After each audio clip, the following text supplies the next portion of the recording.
Բարի գալուստ, մեր ալիք, ողջունում ենք ձեզ մեր ալիքում և առաջարկում բաժանորդագրվել, որպեսզի չկորցնեք ամենակարևորի մասին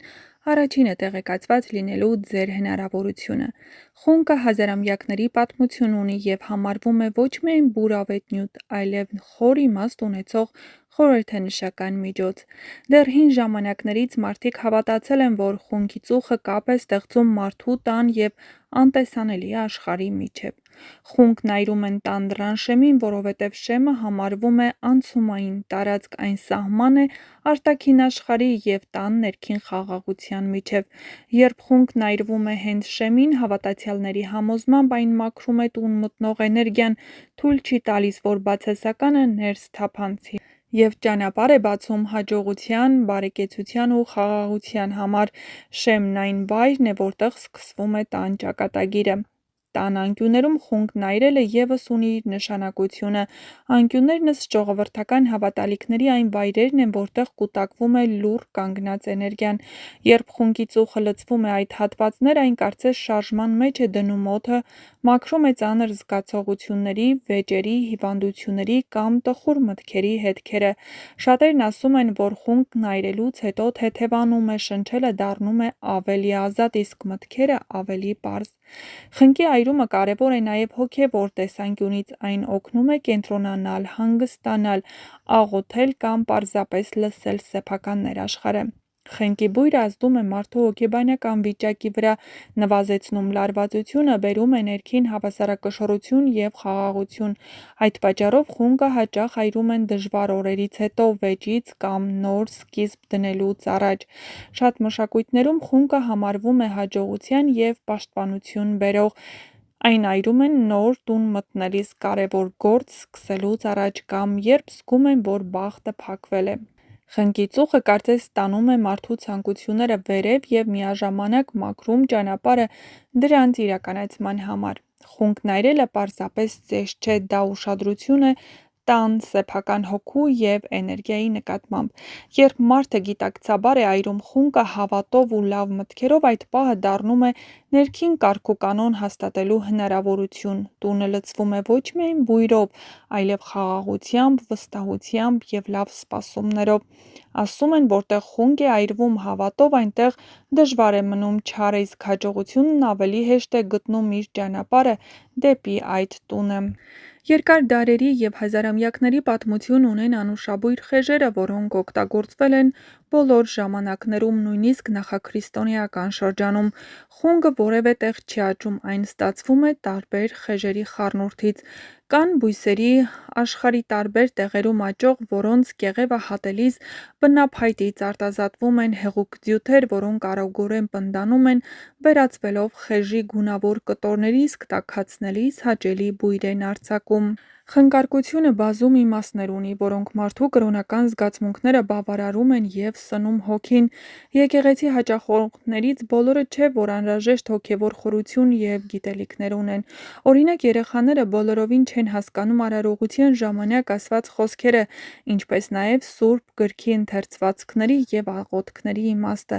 բայց նրանց զգայարանները հոգևոր ազդեցության են ենթարկվում խնկարկությունից, մոմերից և սրբապատկերներից, որոնք հոգեպես կրթում և հոգևոր տրամադրության մեջ են ներքաշում նրանց։ Նույնը կարելի է ասել նաև անտեղյակ, ինչպես նաև մակերեսային գիտելիքներով մարդկանց մասին, ովքեր աստվածաբանական գրքեր չեն ուսումնասիրել և խորը գիտելիքներ չունեն։ Խնկարկությունը տեղի է ունենում աստվածապաշտության հետևյալ պահերին՝ Տերզի բազում ասելիս, Սուրբ Ավետարանը կարդալիս, օրհնություն շարականի սկզբին, հոգեգալստյան շարականին, Փառք ի բարձունս երգելիս, Լույս Զվարթի երկրորդ մասը երգելիս։ Խնկարկություն է կատարվում նաև ննջեցյալների տանը կամ գերեզմանատուն այցելելիս, ինչպես յուղաբեր կանայք Հիսուսի թաղման հաջորդ օրն այցելեցին գերեզման՝ իրենց հետ խունկ տանելով։ Խունկը ոչ միայն անուշահոտություն է տարածում, այլ նաև ախտահարում է միջավայրը։ Միջնադարի բժիշկ Ամիր Դովլաթ Ամասիացին վկայում է, որ խունկը ամրացնում է հիշողությունը, առողջացնում բանականությունը, օգնում է քաղցկեղածին հիվանդություններին ու մազաթափության դեպքում, մաքրում է մաշկը տարբեր տեսակի բորբոքումներից։ Հնագույն ժամանակներից խունկը համարվել է հականեխիչ։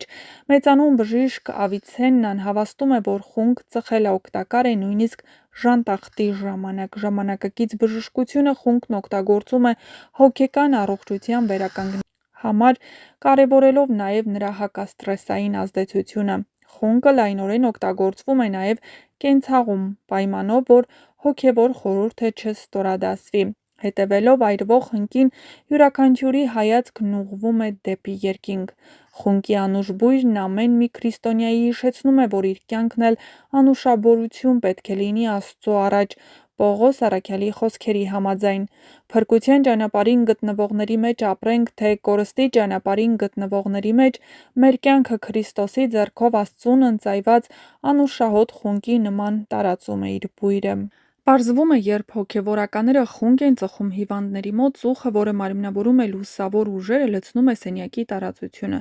Բժշկական իմաստով սպանում է վիրուսները և հիվանդություններ առաջացնող բակտերիաները։ Փոքրագույն մասնիկները թոքերի միջոցով անցնելով օրգանիզմ ունենում են անհավանական բուժիչ ազդեցություն։ Խունկի ծխի մեջ պարունակվում են նյութեր, որոնք հաղթում են ստրեսը, օգնում են հաղթահարել նյարդային հյուծվածությունը և անքնությունը։ Խունկի բույրն ամրացնում է հիշողությունը։ Միջնադարյան հայ բժիշկ Ամիրդովլատ Ամասիացին գրել է. «Իր տաք և չոր էությամբ խունկը պնդացնում է գիտակցությունը և բուժում մոռացկոտությունը»։ Խնկի ծուխը պարունակում է նյութեր, որոնք պայքարում են ստրեսի դեմ, օգնում հաղթահարել նյարդային հուծումը, խուճապը, անքնությունը։ Խունկը որքան էլ օգտակար ու խորհրդանշական լինի, ամեն պահի և ամեն իրավիճակում այրել չի կարելի։ Ժողովրդական հավատալիքներում և հոգևոր ավանդույթներում կան պահեր, երբ խունկ այրելը ցանկալի չէ կամ նույնիսկ համարվում է սխալ քայլ։ Առաջին հերթին չի կարելի խունկ այրել, երբ տանը ծանր վեճ է եղել և մարդիկ դեռ զայրացած են։